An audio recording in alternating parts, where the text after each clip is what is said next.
Mr. Gerbert Johnson. I'm gonna put this in the beginning, I think. I really appreciate this video. I think it was a really good, thought-provoking deep dive. And if you see this, really hope that you don't take it as anything I say as a slight towards you, because I honestly think your video was so well thought out and so thought-provoking that for me it really struck a chord, and it made me super duper interested in this whole thought of why the hell aren't men growing up, and why do I relate so much with so much of what this guy's saying. So yeah, let's get into it and let's talk to Mr. Gerbert Johnson. Booyah.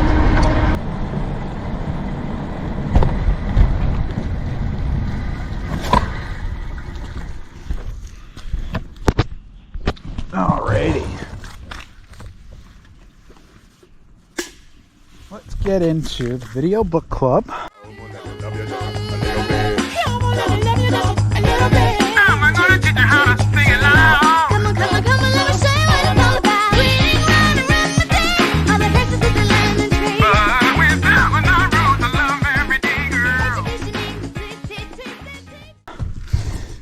Alright, before we get too far into this week's video book club, I just want to make a small apology of sorts. There really should have been a disclaimer. I think I will put a disclaimer in the video book club for last week. It hasn't gone up yet. It goes up next Sunday, because I think I'm a week behind now. So these are going to go up. Is it Sunday? Yeah. These are going to go up every Sunday from now on. And you can watch them whenever throughout the week. It's not like they're super long or anything.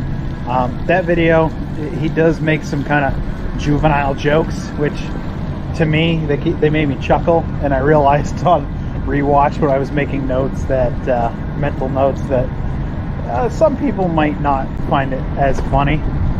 It's kind of Zoomer humor. And I fail to notice Zoomer humor because I've kind of... I have a brother who's very big into Zoomer humor, so when him and I chat, a lot of times we'll make jokes like that. Not like that, but, you know, apologize if anyone was offended. Wasn't the intention.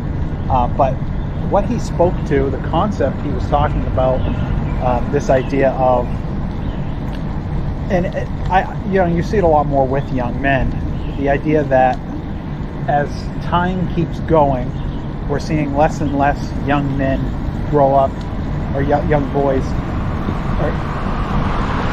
We're seeing less and less boys grow up and become men, less boys to men, basically. And he really was it was a very well put together video,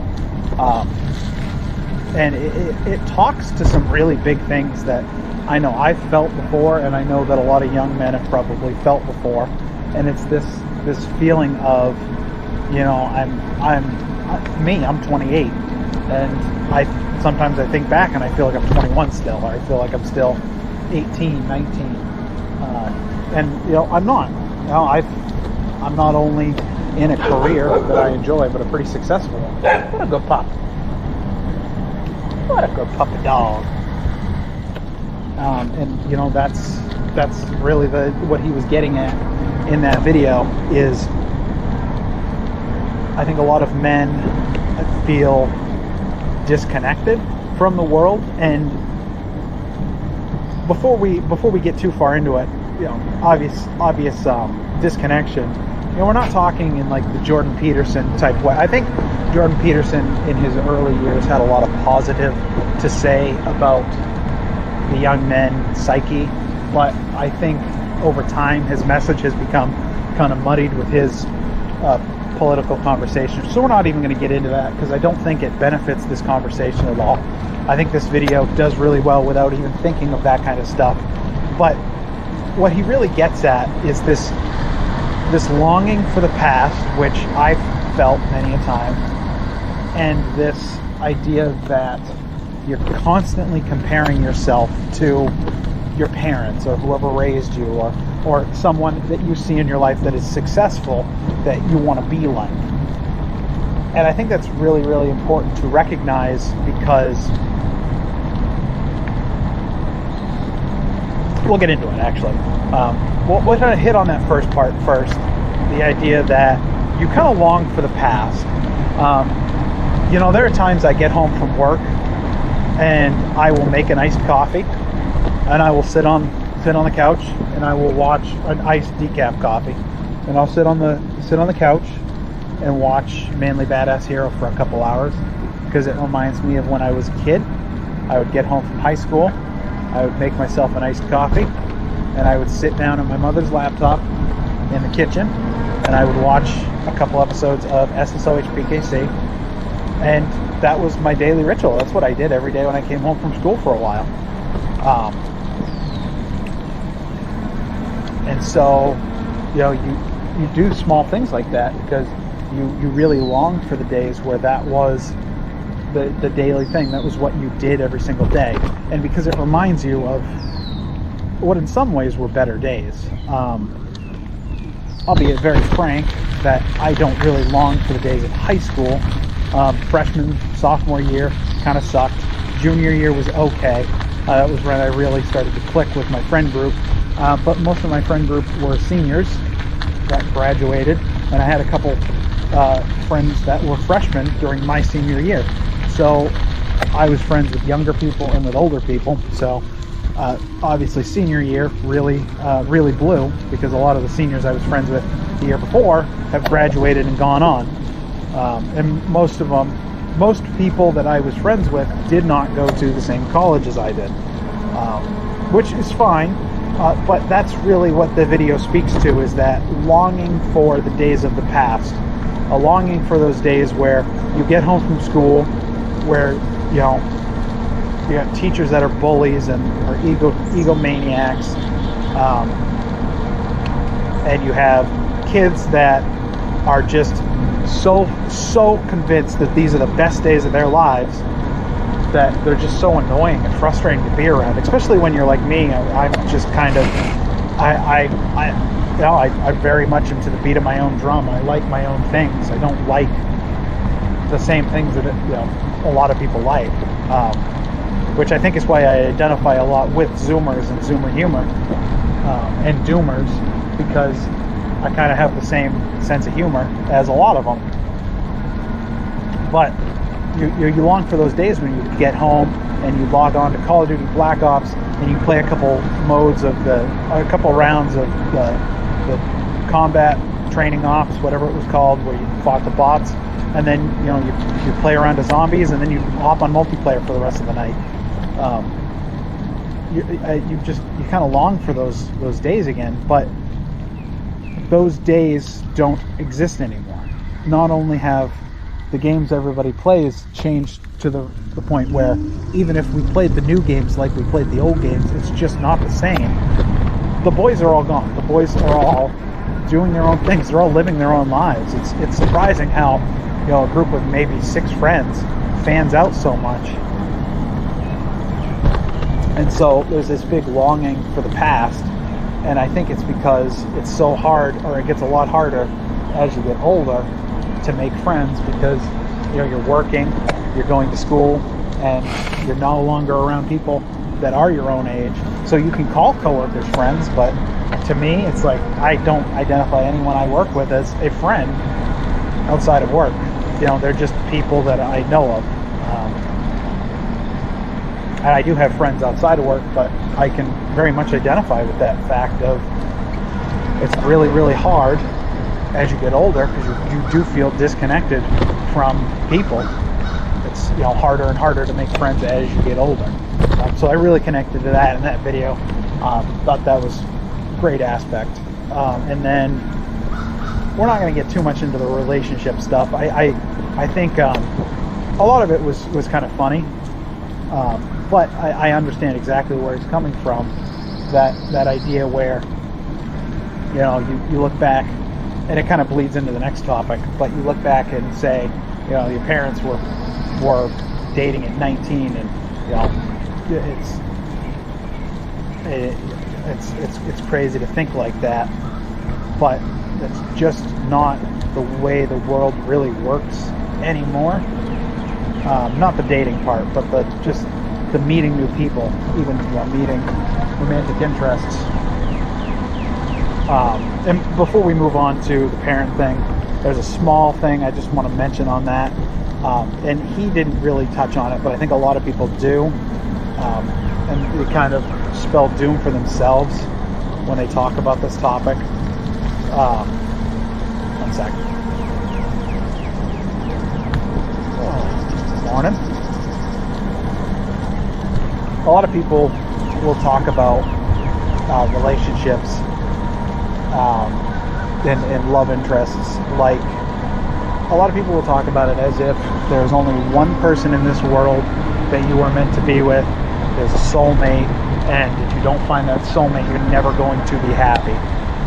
And I think what a lot of people fail to realize or fail to think about is, one, that's very self-defeating. There's so many people on this planet. It's impossible for you to think that you're going to find one person that is perfect for you.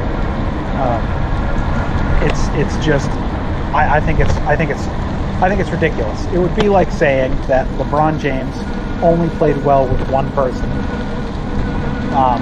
You have to, and that is what a relationship is.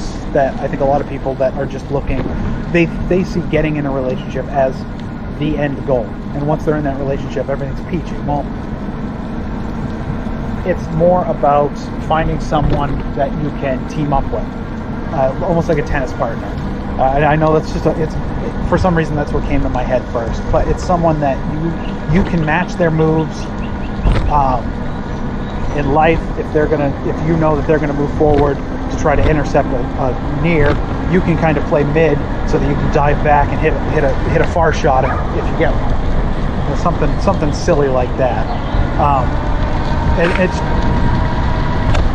it doesn't need to be as doom and gloom as a lot of people think.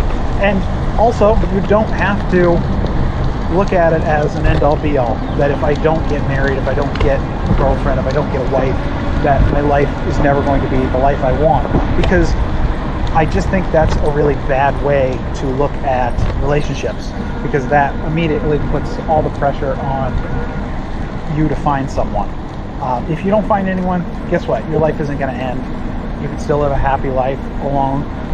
But I'm not saying that you shouldn't try, that you shouldn't meet new people, you shouldn't talk to people, you shouldn't try to find someone that you connect with. It's more of, I think it's sad that we put so much pressure on young men that they have to go out there and find their one, their soulmate, the person that they're going to be with for the rest of their lives.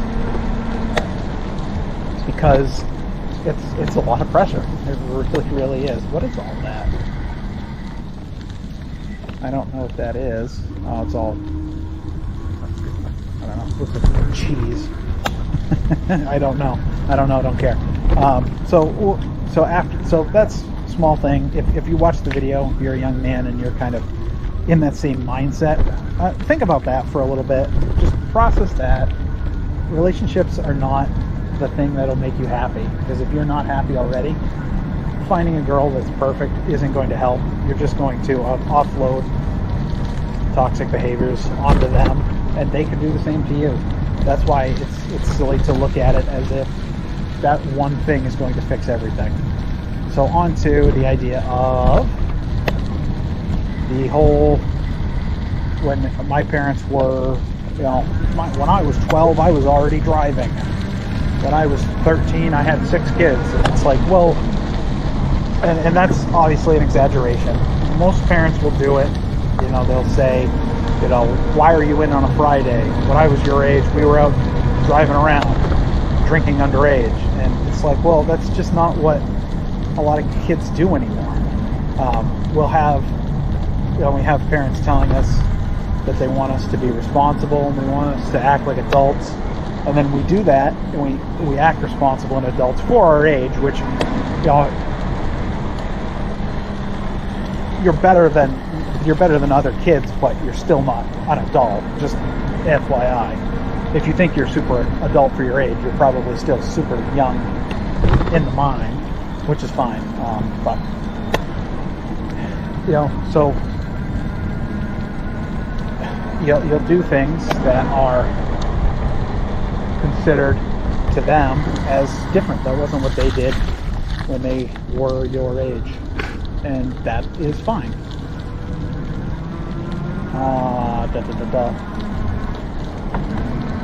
But I think a lot of adults fail to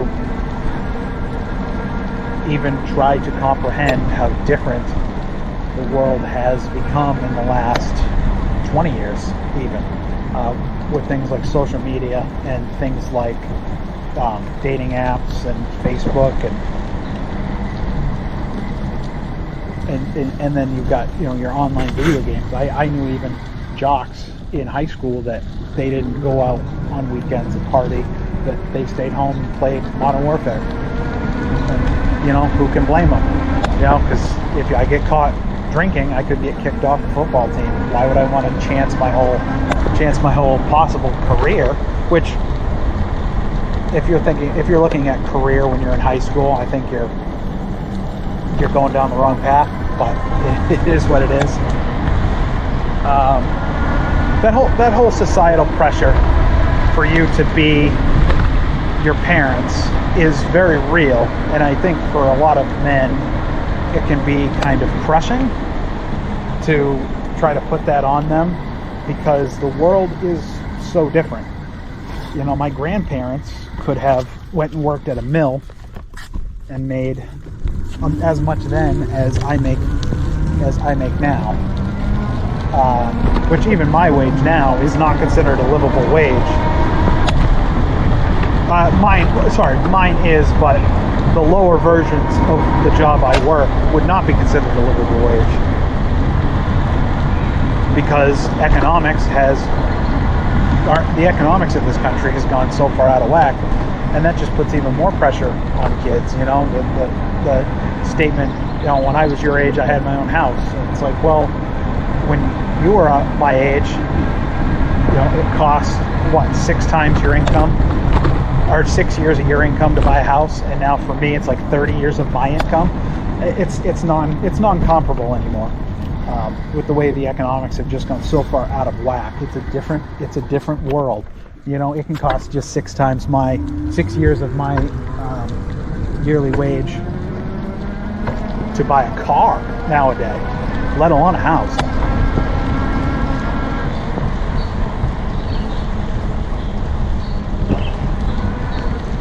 And I think that's another really big reason why, looking at that video, I think it really probably did resonate with a lot of young men that feel the same way, that might feel a little disconnected from society. And that's why and the last thing I'll touch on is that whole idea that we are more and more bleeding into these ways of escapism.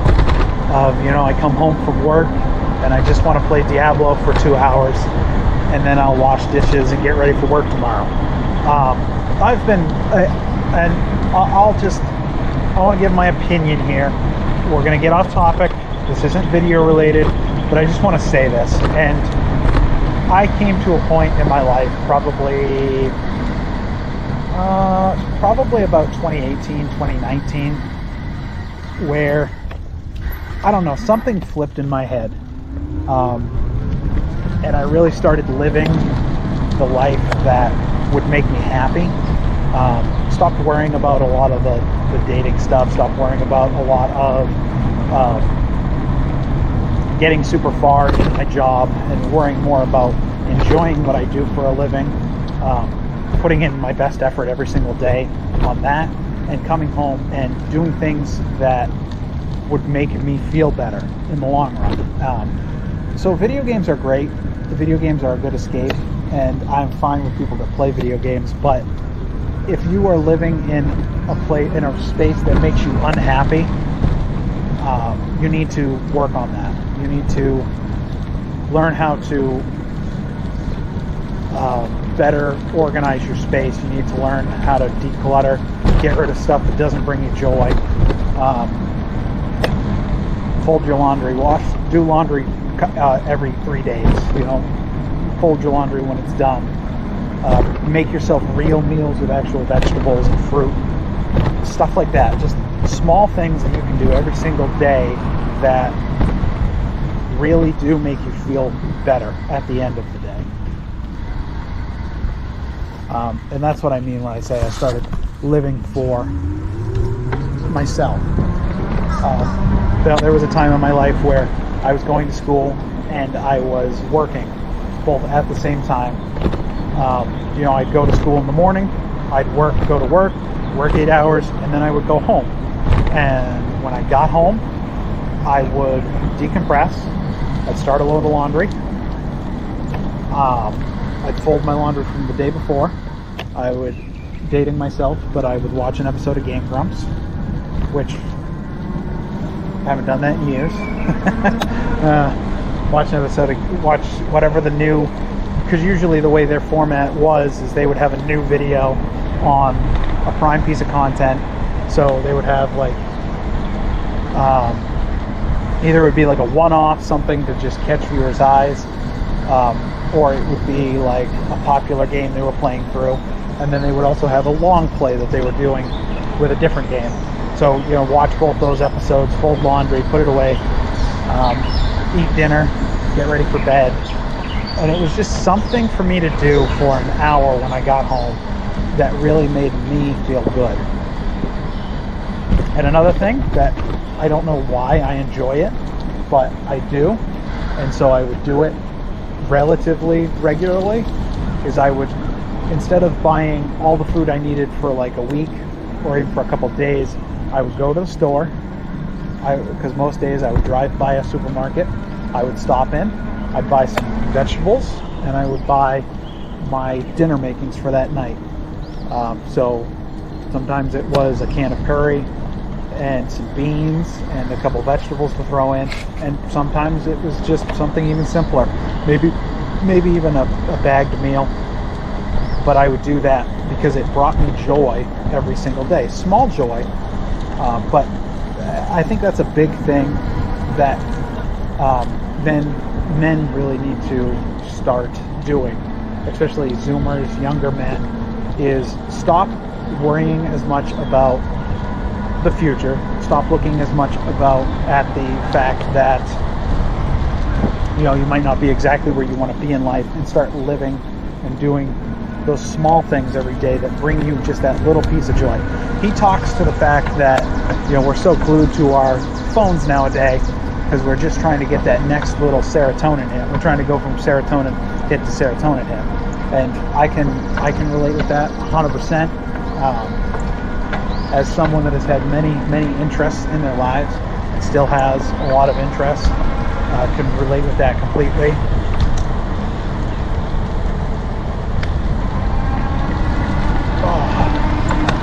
But you need to start taking care of your brain as much as you take care of your body.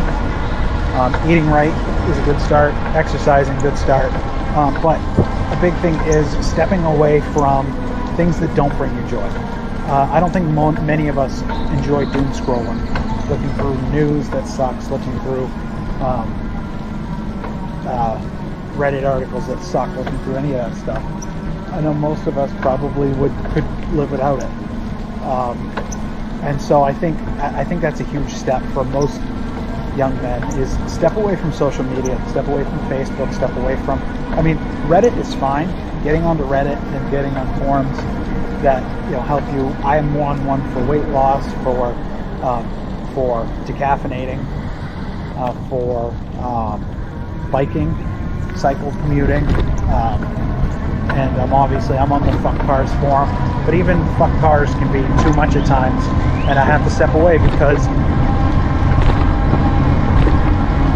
getting overly worked up about things in your life that you have no control over, like work, like school, like the status of infrastructure in your town, those are all things that you have zero control over, none. So worrying about it every single day helps no one. It really helps no one. It's only going to hurt your mental health. and you really need to focus on taking care of your mental health. So I think taking a step back from a lot of that stuff could do a lot of good. Obviously, I have a lot of thoughts on this video. That's why I chose it. Like I said, I'm sorry if it offended anybody. It really wasn't the goal to offend or to make people feel like things like sexual assault are something to joke about. It's a good little bit of Zoomer humor, and yeah, it can come off as a little bit distasteful. I didn't think about that when I chose this video. I think the message is really, really good. If you're someone who honestly, I've met people who honestly believe that young men, especially young cis men, have less to be upset about, less to be worried about, all that stuff in life, and so they should just get over it. I've heard that sentiment said by people, not a lot of people. You hear it online, but you don't hear it a lot in person generally. And just think about the fact that mentality of saying that men don't deserve things like happiness or life or any of that kind of stuff. One second.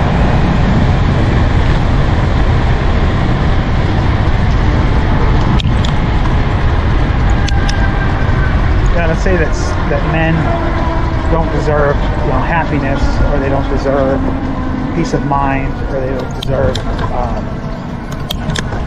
any kind of treatment, special treatment, to me is super duper harmful. I think every single one of us is an individual with our own wants, our own pursuit of happiness, things that we want to do every single day. And I think the reason that a lot of young men aren't growing up is because, unfortunately, there's a ton of pressure put on them to be better men than the men that came before us. And understand that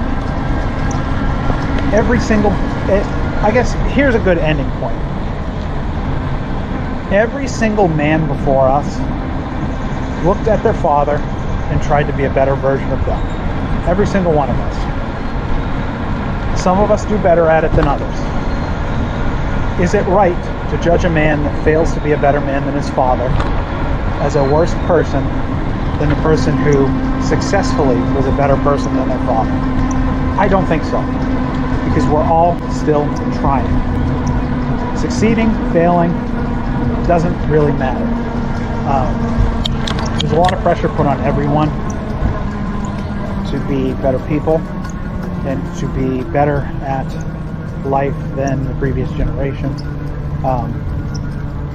And I think it's unfair to try to compare people like that. So yeah, that's kind of my thought on why we see a lot of young men that are regressing into their little cyber worlds and into maybe just living on online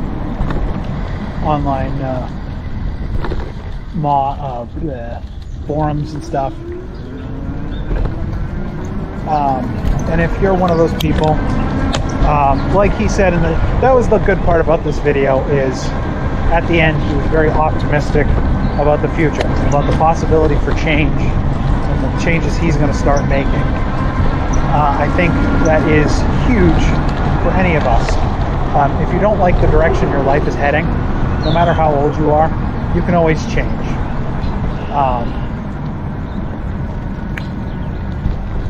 Decisions are one of those things that you can look back on your whole life and regret, or you can come to the conclusion that you were a different person when you made that decision, and it's fine if the decision was made. But if you don't support the decision anymore, don't ever make it again. And I'll leave you with a thought. That comes from one of my favorite television shows of all time. And the thought is, it's a thought experiment, that if you had a time machine and you could go back to any point in your life or you could go back to any point in time, what would you do with it? For me, I think about it every single day. Things, jobs I had, people I worked with, what would I change? And I think I've pretty much come to the conclusion that if I could go back in time and change or do any one thing, I don't know, there's so much that you think about, oh, I want to change this, I want to do this. I'd probably use it for a simple crime, something that's not going to affect the world too much. Steal a really nice Cannondale bike from 2 years ago, road bike. Just steal it off like a shipping container, almost like it never even disappeared. I don't know, something simple. Just because every single experience in my life has led me to this point right here. And whether or not I liked myself the whole way along the ride, I like myself quite a bit right now, and I think that's a key thing for you to move towards. Whether or not you like yourself right now, do things to better help yourself like yourself. And one more thing before I leave is I want to make this statement as well. This is not isolated to young men. I think with young men, it's more expected for them to grow up and become contributing members of society, blah, blah, blah. But it applies to women as well. I've never been a woman, so I have no idea. But I think women feel the same disenfranchisement as well. And it could be due to, movements like, the current New Age feminism. It could be due to the move away from things like bars and nightclubs as social engagements and more of as just ways for people to let off steam.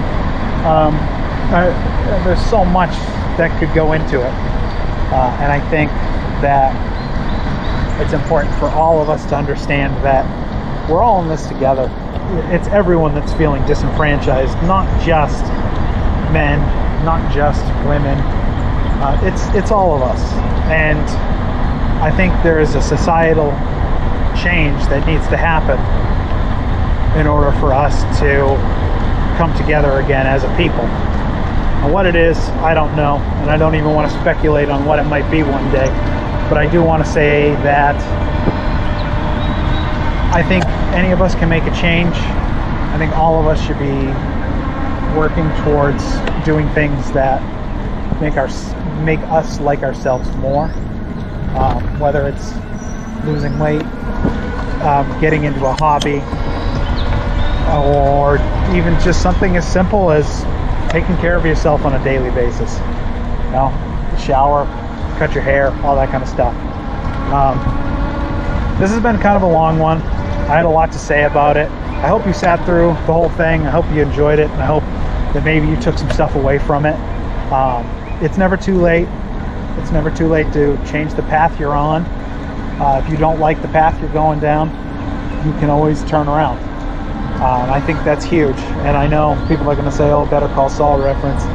You're just stealing from a TV show." But those lines really spoke to me. Those didn't change the way I live, but if I had seen that show when I was older and hadn't made changes, or younger and hadn't made changes, then it's possible it would have led to me making changes.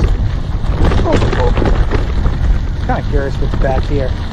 So this has been Shua of Shua Cycles, and this is literally nothing. What a good ending point. And like I said, you can always just turn back and go back the way you came. I appreciate you for listening, for watching. I know it's been a long one. Next week's book club, I believe it's going to be on, I think it's Not Just Urban, Not Just Urbex, or whatever their name is, on, let me look it up real quick so we can have an end card this time. instead of me having to do the Elite Beat Agents music every single time. Oh, so next week's video will be from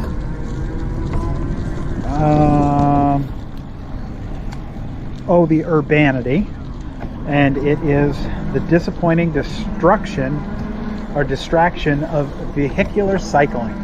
I used to buy my faith and worship, but then my chance to get to heaven slipped.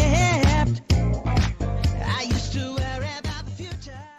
Where we're going to talk about the idea of bikes should act like cars, because I think that is, while it's a super popular sentiment and it's the way I was always taught to bike, and I was always taught bikes should act, it's wrong, and there's some very clear reasons why it is wrong, and we'll get into it in that video.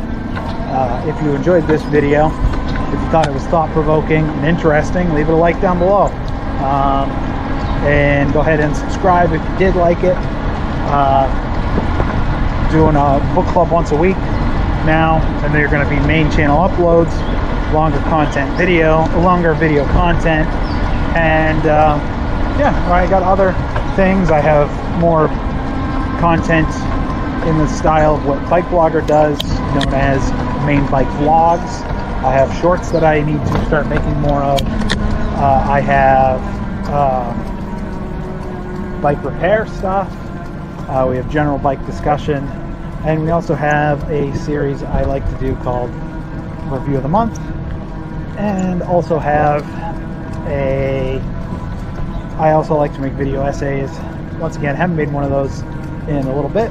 Planning a video topic out. Just kind of need to sit down, write a script, and get some footage. So, if you enjoy this content, leave a like, subscribe, and we will chat with all of you very, very soon. Appreciate you. Appreciate every single one of you. And get out there and ride.